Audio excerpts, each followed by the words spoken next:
Hello, students. So, we saw how Gandhiji, even after disobeying the law, was actually the winner. So, as he telegraphed Rajendra Prasad at night to come with his influential friends, that same happened.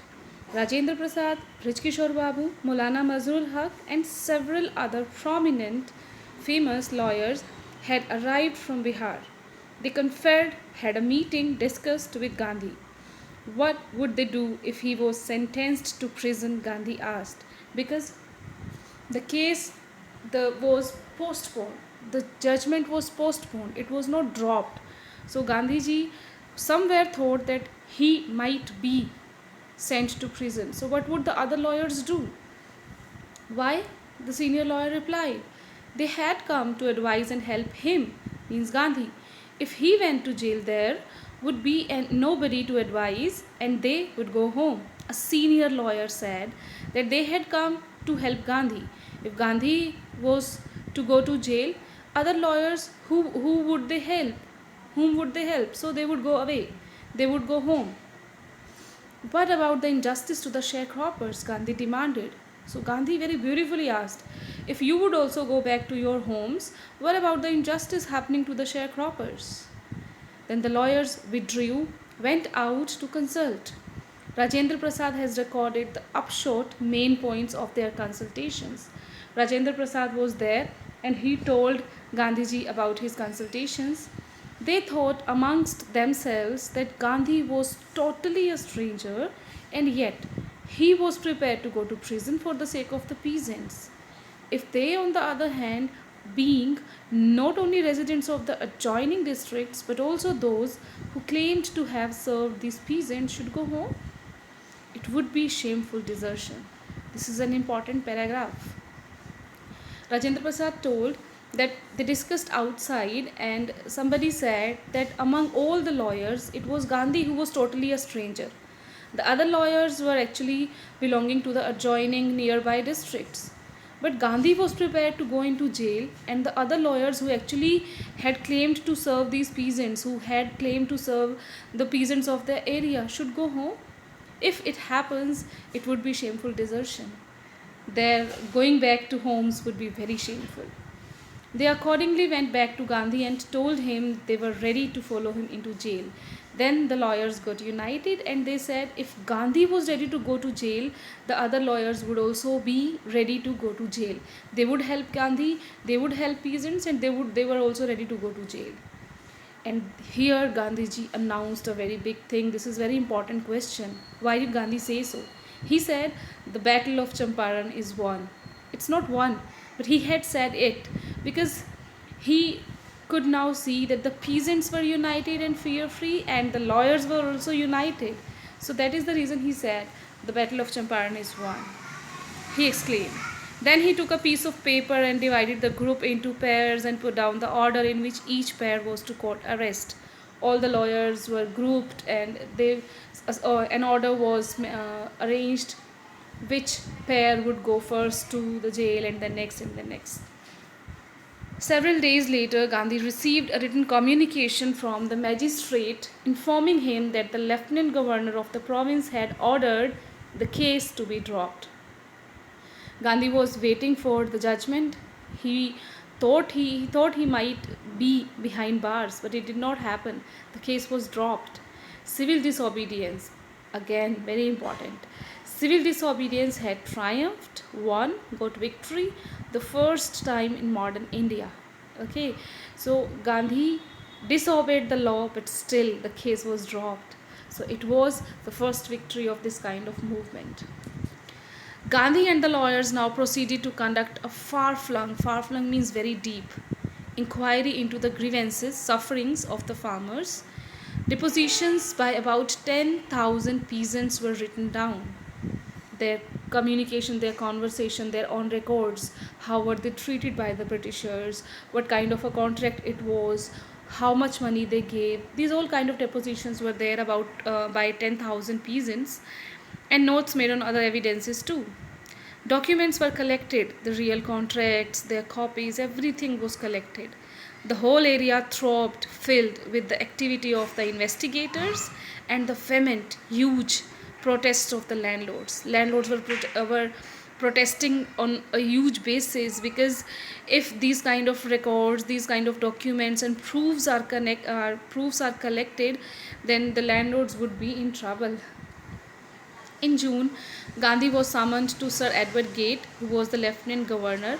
Before he went, he met leading associates again and again laid detailed plans for civil disobedience if he should not return. So he was called by the Lieutenant Governor. Maybe that he would be sent back to his area and he would not be allowed to come back to Champaran. So he in advance made again plan for the further civil disobedience. Gandhi had 4 protracted, detailed interviews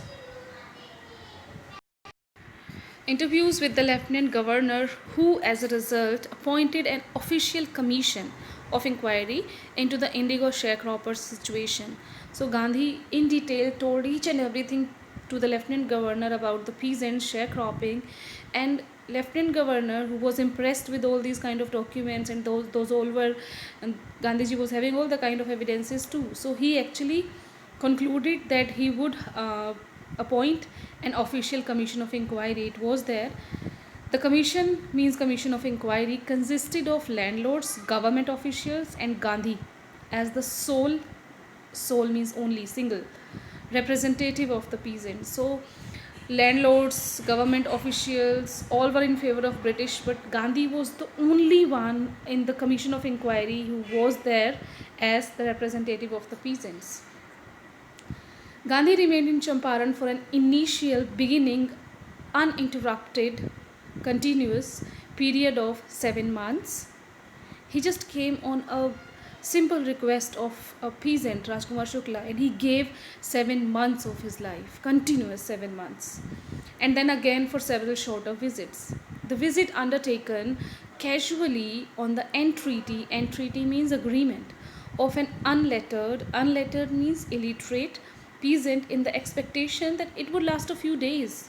Gandhi thought this, that it would take only a few days of his life, occupied almost a year of Gandhi's life. The official inquiry assembled a crushing mountain of evidence against the big planters. It was already done. Gandhi had already collected all the kind of evidences, and all those evidences were shown there. And when they saw this, they agreed. When they saw the evidences, there was no question. They agreed in principle to make refunds to the peasants.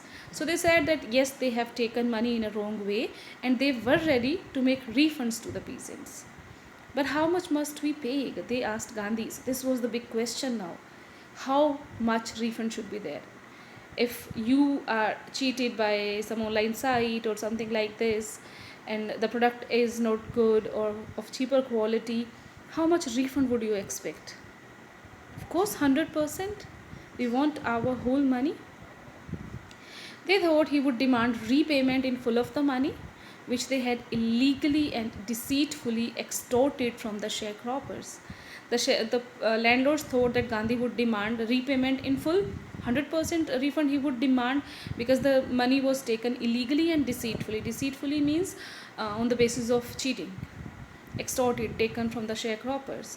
But he asked only 50%. Gandhi, in the beginning, didn't ask for 100%. He knew landlords would not give it, and it would take a long time again to come to the conclusion. So he began it only with 50%. There he seemed adamant, writes Reverend J.Z. Hodge, a British missionary in Champaran who observed the entire episode at close range. A person who saw all this communication was Reverend, it's used for respected or priests in church. It was J.Z. Hodge. He said he was there. He said when Gandhiji said 50%, he was very adamant. Adamant means determined, firm, strong. Means if he was saying 50%, he would take 50%. He was so much strong at that point.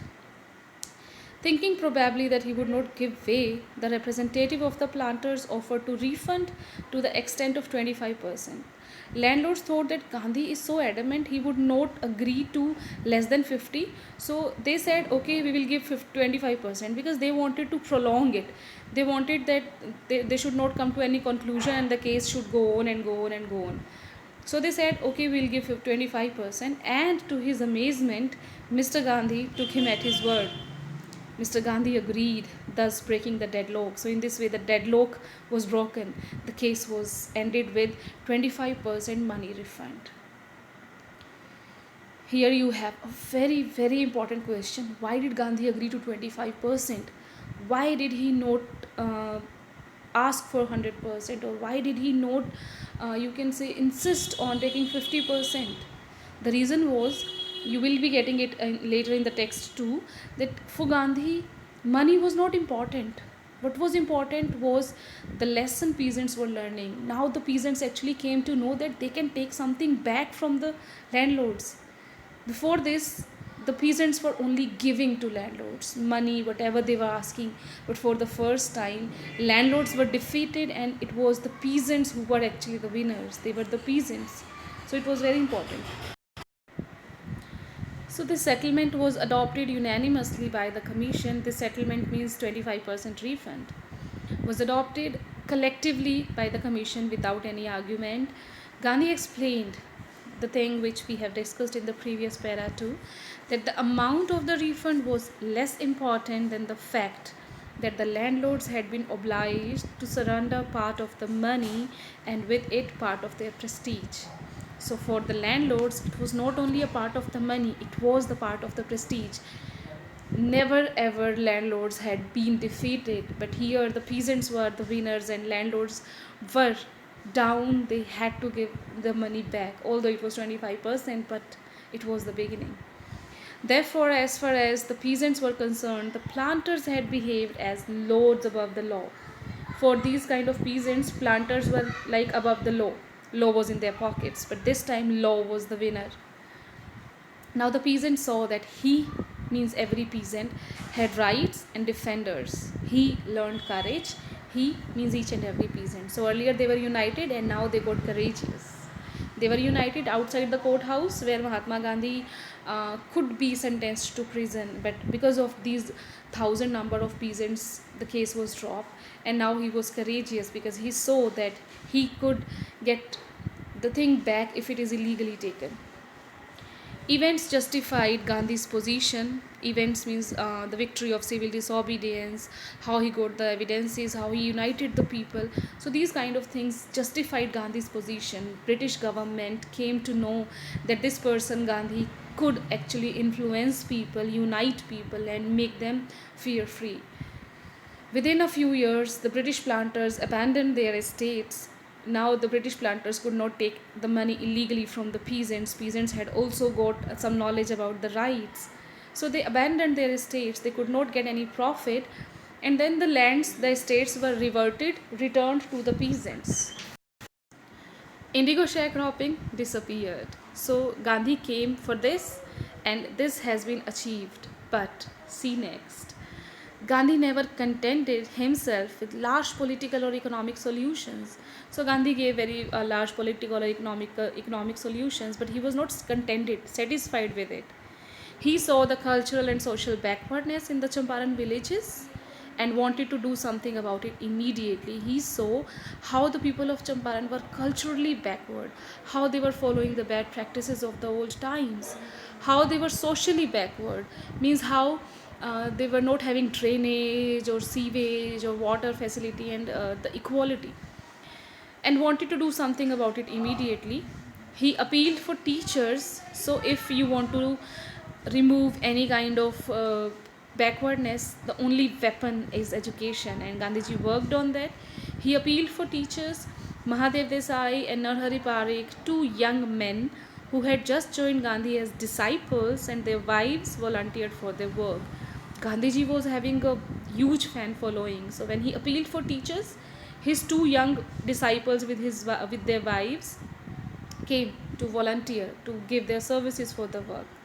Several more teachers came from Bombay, Pune, and other distant parts of the land, different parts of the land. Devdas, who was Gandhi's youngest son, arrived from the ashram, and so did Mrs. Gandhi. Primary schools were opened in 6 villages, so schools are must if you want to impart education and make people aware of all the kind of modern things, or to remove any kind of backwardness or inequality. Kasturbai taught the ashram rules on personal cleanliness and community sanitation. Then, after education, he worked on health conditions too. Health conditions were miserable.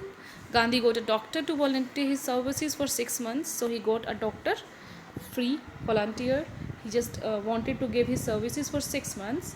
3 medicines were available: castor oil, quinine, and sulfur ointment.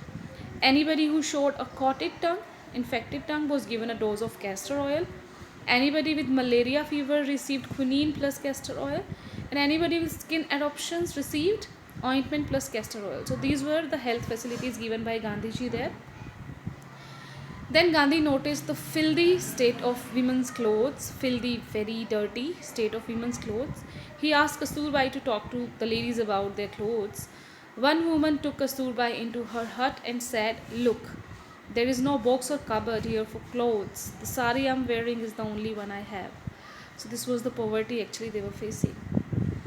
During his long stay in Champaran, Gandhi kept a long distance watch on the ashram. He was very careful with his ashram. He sent regular instructions by mail and asked for financial accounts. Once he wrote to the residents, the people who were living there in ashram, that it was time to fill in the old latrine trenches and dig new ones, otherwise the old ones would begin to smell bad. See how particular Gandhi was for cleanliness. He was not in ashram for since last many months, but he remembered that the old latrine trenches, old kind of toilets, maybe they were full and they would start smelling bad, so there should be new toilets or latrine trenches. That is the reason Clean India, you can see Gandhi's photos there, Gandhi's photo there. So he was very particular about cleanliness. And if you notice, we began with sharecropping, that was done, and now Gandhi is working for this cultural and social backwardness. Much of the part has been discussed, and the rest left will be discussed in the next video. Please see the video it again carefully. This is very important chapter. I'm again saying, I'm going to send you the assignment. Solve it and send me by evening on app. Have a good day.